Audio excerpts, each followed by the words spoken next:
Sampai di atas, setelah maghrib, Roy bertemu dengan Ustadz Junaid dan Ustazah Ipa yang sedang mengobrol dengan ayahnya. Ada juga Kardi di sana, yang sampai sekarang Roy masih bingung kenapa tidak bareng dengan Rian. Tiap ditanya, Kardi sering menghindari dan menjawab seadanya. Wah, ini nih bujangannya, nih Pak, ucap Ustadz Junaid ke Pak Suprapto. Tapi tenang Pak, udah saya kasih tips biar gak jadi bujang lap. Junaid, ucap Ustadz Junaid menepuk dadanya sendiri. Bangga bisa mendapatkan ustazah cantik. Pak Suprapto niat mau pulang malam ini. Beres sudah, mereka membicarakan guest house, pesantren, dan rencana anaknya untuk menjadi developer asrama pesantren. Sedangkan Kardi akan tinggal di Bedeng bersama teman-teman yang lain. Begitu pula Andre, Alex, dan Batong. Mereka sudah diajak keliling proyek dan pesantren. Terdengar suara HP Roy berbunyi, ternyata dari Teh Neneng.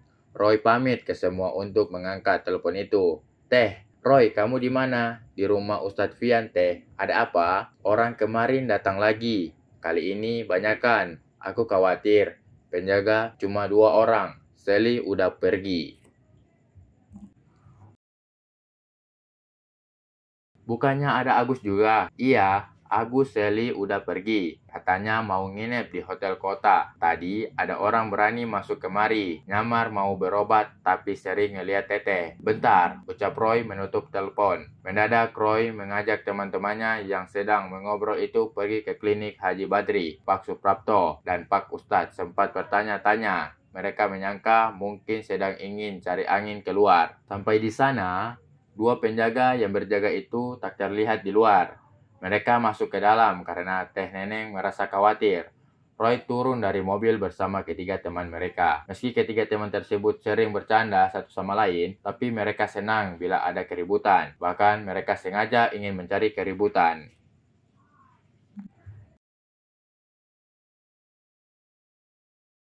Saat Roy menceritakan detail preman-preman ketika mereka mandi di air terjun, tadi berkali-kali Alex, Batongs, dan Andre mengajak Roy datang lagi ke kampung preman itu. Nunggu apa lagi? Cari Ki Ideng itu, ucap Alex. Tapi Roy tidak mau gegabah. Ia menunggu waktu yang tepat. Karena walau bagaimanapun keberadaan Ki Ideng saja belum diketahui ada di mana sekarang. Mana yang nyari ribut Roy? Ucap Batongs yang menyembunyikan pisau lipat di sakunya saat sampai di klinik Haji Badri. Mereka masuk ke dalam. Dharma sedang tiduran, dijaga oleh Teh Neneng dan 2 anak buahnya. Roy, ucap salah satu penjaga. Gimana? Anak-anak lagi di jalan, Roy, kemari. Udah saya hubungi, mereka bakal ikut juga. Teh Neneng terlihat begitu khawatir. Teh Neneng pulang saja dulu. Aku yang antar, ucap Roy. Gak Roy, bapak gak ada yang urus. Yang mana orangnya, ucap Roy melihat ke jendela. Salah satu penjaga menuju ke arah warung di seberang klinik. Memang banyak orang di sana. Rata-rata seumuran Dharma. Bahkan terlihat menyarungkan golok.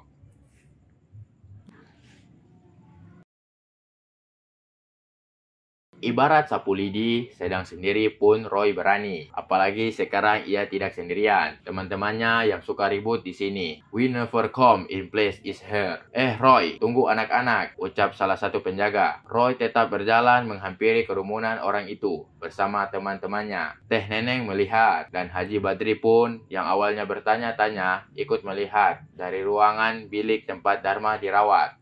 Memang Haji Badri merasa aneh. Dari tadi ada yang daftar jadi pasien malah tak pernah masuk ke ruangan prakteknya. Dan warung biasanya sehari-hari sepi, tapi sekarang dipenuhi orang yang tak dikenal. Saat di sana terlihat ada 6 orang yang terlihat kaget dengan kedatangan Roy.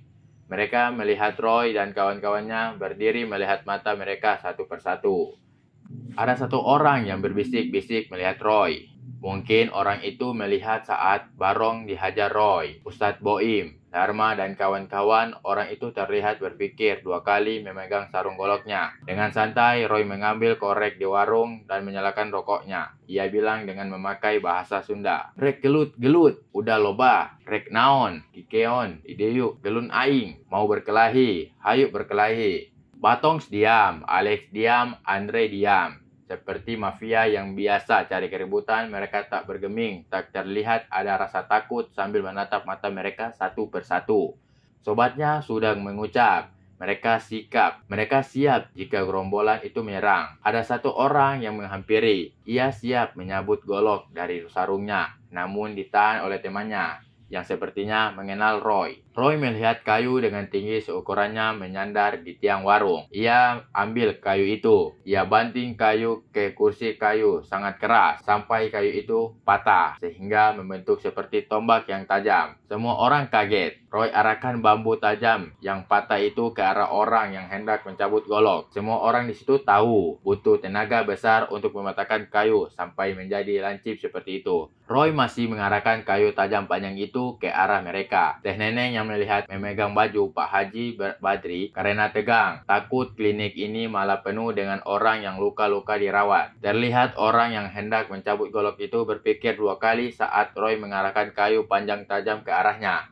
Mereka tak berbicara. Bahasa tubuh Roy sangat saklek di mata mereka. Seakan-akan bilang, "Lu, hayu, udah pergi," ucap salah satu orang yang menarik mundur orang yang mencabut golok itu. "Ngan ngarokok, ngopi, hongkul, kan kalem. Cuma mau merokok dan kopi doang, bang, santai," ucapnya. Namun keenam orang itu rasional. Para penjaga sedikit ketawa sambil bilang, "Kalah nyali," ucap mereka.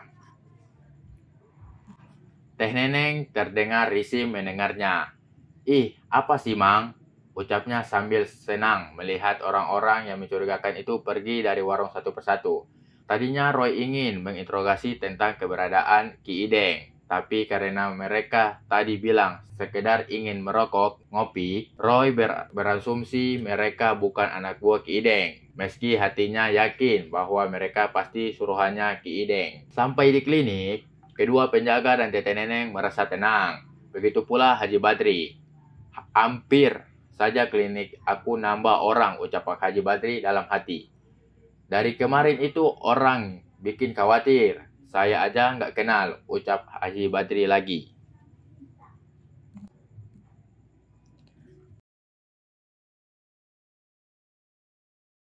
Terima kasih teman-teman telah menonton channel kami dan jangan lupa tekan tombol like and subscribe agar kami tetap semangat untuk mengupload novel-novel berikutnya.